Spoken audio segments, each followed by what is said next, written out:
작가 헨리 나우에는 러시아 상트페테르부르크의 박물관에 가서 렘브란트의 돌아온 탕자 그림을 오랫동안 감상했던 때를 돌이켜봅니다. 날이 저물며 근처 창문에서 들어오는 자연광이 바뀌면서 나우에는 빛이 바뀌는 것만큼 여러 다른 그림을 보고 있는 것 같은 느낌을 받았습니다. 달리 보이는 그림 하나하나는 망가진 아들에 대한 아버지의 사랑을 서로 다르게 보여주는 듯 했습니다. 나우에는 4시쯤 되니까 그림 속의 세 인물이 앞으로 걸어 나오는 것처럼 보였다고 설명합니다.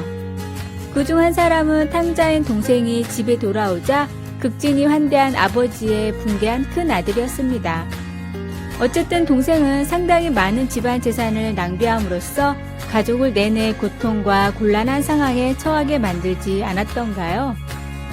다른 두 인물을 보며 나우에는 예수님이 비유를 들어 말씀하실 때 그 자리에 있었던 종교 지도자들이 생각났습니다. 그들은 예수님에게로 다가왔던 죄인들에 대해서 뒤에서 이러쿵저러쿵 수군거렸던 사람들이었습니다. 나우에는 그림 속의 모든 인물들에게서 자기 자신의 모습을 보았습니다. 낭비하는 삶을 살았던 작은 아들, 비난하는 형, 종교 지도자들, 그리고 어떤 사람도 다 품을 수 있을 만큼 넓은 하나님 아버지의 마음에서 자기 자신의 모습들을 보았습니다. 우리는 어떻습니까? 렘브란트의 그림 어느 부분에서 우리 자신을 볼 수 있습니까? 어떤 면에서는 예수님이 하신 모든 이야기는 우리 자신에 관한 것입니다. 예수님이 하신 이야기와 렘브란트의 그림에서 우리는 어떻게 우리를 다시 돌아볼 수 있을까요? 빛이 바뀌어 갈 때 우리는 그림의 어느 부분에서 우리 자신을 찾을 수 있을까요?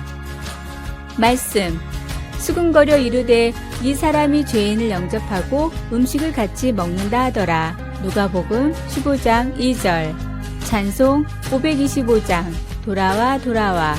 기도. 하나님 아버지, 아버지께서 저를 얼마나 사랑하시는지 제 모습을 볼 수 있게 도와주소서. 아멘. 아래의 빨간색 구독 글자를 누르시어 더 많은 전도의 열매를 맺으시길 기도합니다. 미국의 강철회사 사장 카네기가 후계자를 임명한다고 하자 전 세계의 관심이 그쪽으로 쏠렸습니다. 회사 중역들 중에는 두뇌가 탁월한 사람이 많았지만 정작 카네기가 지명한 후계자는 쉬브라는 사람이었습니다. 카네기의 발표는 모든 사람들을 깜짝 놀라게 했습니다. 카네기가 후계자로 임명한 쉬브는 겨우 초등학교밖에 졸업하지 못한 사람이었기 때문입니다. 쉬브는 처음에 그 회사에 청소부로 들어왔습니다. 그는 정원만 쓸어도 되는데 공장 안까지 말끔하게 청소를 하곤 했습니다. 그런 그의 성실함이 윗사람의 눈에 띄어 카네기의 비서가 되었던 것입니다. 그는 메모지와 펜을 들고 카네기를 그림자처럼 따라다녔습니다. 카네기가 공장 확장과 생산 과정에 대한 연구를 하느라고 밤늦게까지 사무실에 있다가 집으로 돌아가려고 할 때 밖에 쉬브가 기다리고 있었습니다. 아무도 없는 줄 알았던 카네기가 깜짝 놀라 왜 퇴근하지 않았느냐고 묻자 쉬브는 사장님께서 언제 찾으실지 모르는데 어떻게 자리를 비웁니까? 하고 대답했다고 합니다. 카네기는 쉬브에게 사장 자리를 물려주면서 자네의 성실함으로 인해 이 회사가 성장하리라 믿네. 이 회사를 성장시키는데 필요한 것은 학력이 아닐세. 어떤 문제에 부딪혔을 때 그것을 해결하는 정신적인 자세가 가장 중요한 것이라네. 자네에게 지식과 충고가 필요하면 박사, 석사학위를 가진 사람을 채용하면 되니 그 점은 염려 말게 라고 말했습니다.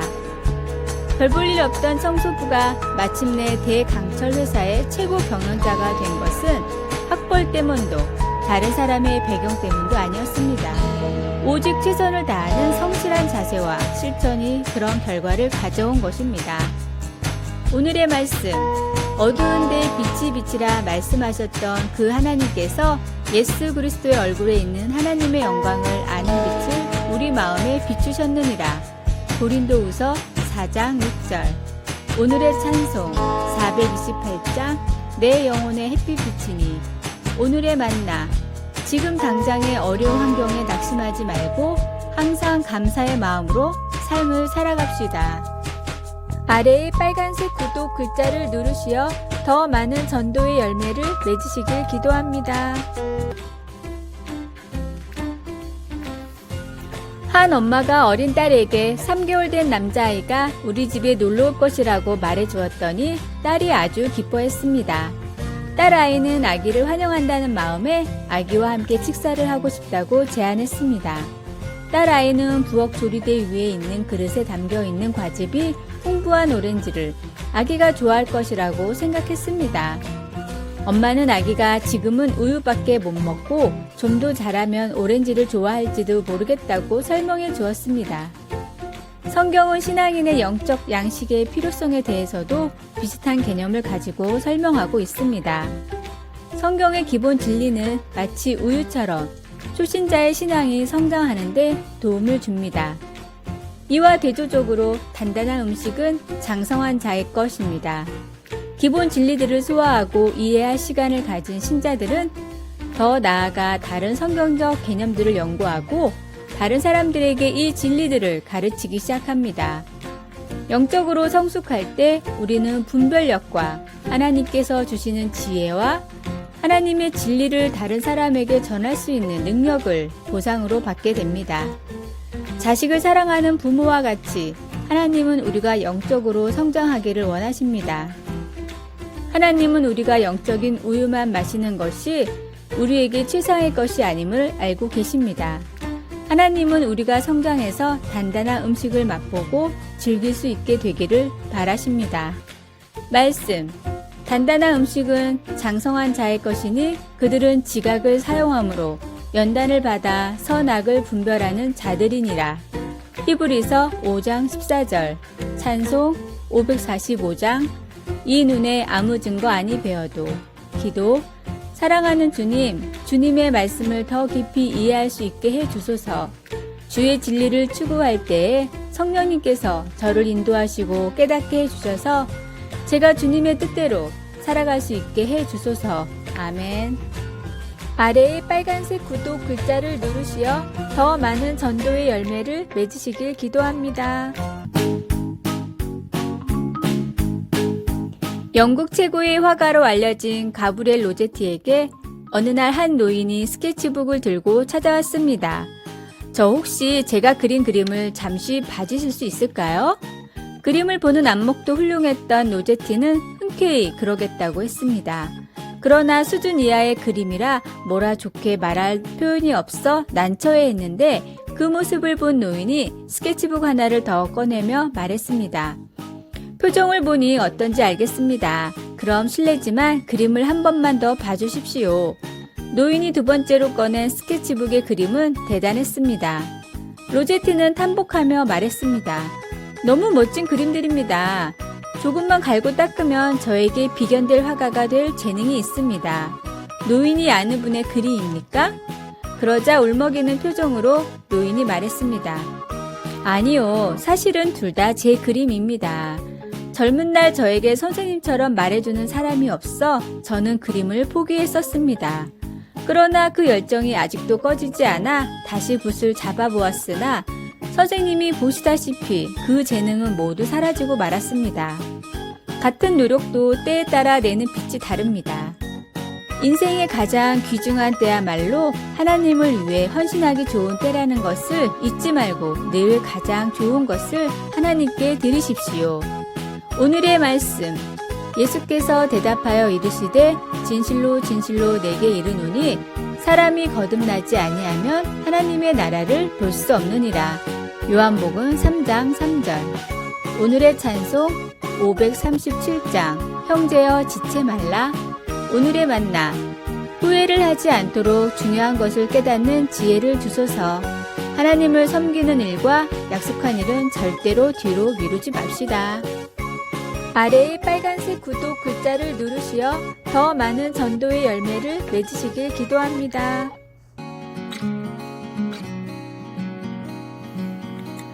전설적인 작곡가 주세페 베르디가 젊었을 때 인정받고 싶은 열망이 그를 성공으로 이끌어 주었습니다. 워런 비어스비가 쓴 글입니다. 베르디가 피렌체에서 그의 첫 오페라를 발표할 때 그는 어두운 곳에 홀로 서서 관람객 중 한 사람 얼굴만 줄곧 바라보았습니다. 그 사람은 대가 로신이었습니다. 베르디에게는 홀 안의 사람들이 그에게 환호를 보내든 야유를 보내든 그것은 중요하지 않았습니다. 그가 원했던 것은 오로지 그 거장 음악가가 인정한다는 의미로 보여주는 미소뿐이었습니다. 우리는 누구의 인정을 받고 싶어 합니까? 부모님, 직장 상사, 사랑하는 사람? 바울에게는 오직 한 가지 답만 있었습니다. 오직 하나님께 옳게 여기심을 입어 복음을 위탁받았으니 우리와 이와 같이 말함은 사람을 기쁘게 하려 함이 아니요 오직 우리 마음을 감찰하시는 하나님을 기쁘시게 하려 함이라. 하나님의 인정을 추구한다는 것은 무엇을 의미할까요? 거기에는 최소한 두 가지 의미가 내포되어 있습니다. 다른 사람들로부터 박수받기를 바라는 마음을 그만두는 것과 성령의 힘으로 우리가 우리를 사랑하여 우리를 위해 자신을 내어주신 그리스도를 더욱 닮아가는 것입니다.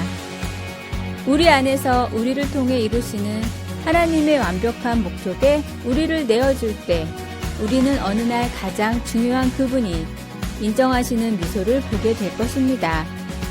당신은 누구의 인정을 구하고 있으며 그 인정을 확증하는 것이 왜 그렇게 중요합니까? 하나님께서 인정해 주는 것이 어떻게 훨씬 더 만족스러울까요? 말씀. 사람을 기쁘게 하려 함이 아니요 오직 우리 마음을 감찰하시는 하나님을 기쁘시게 하려 함이라.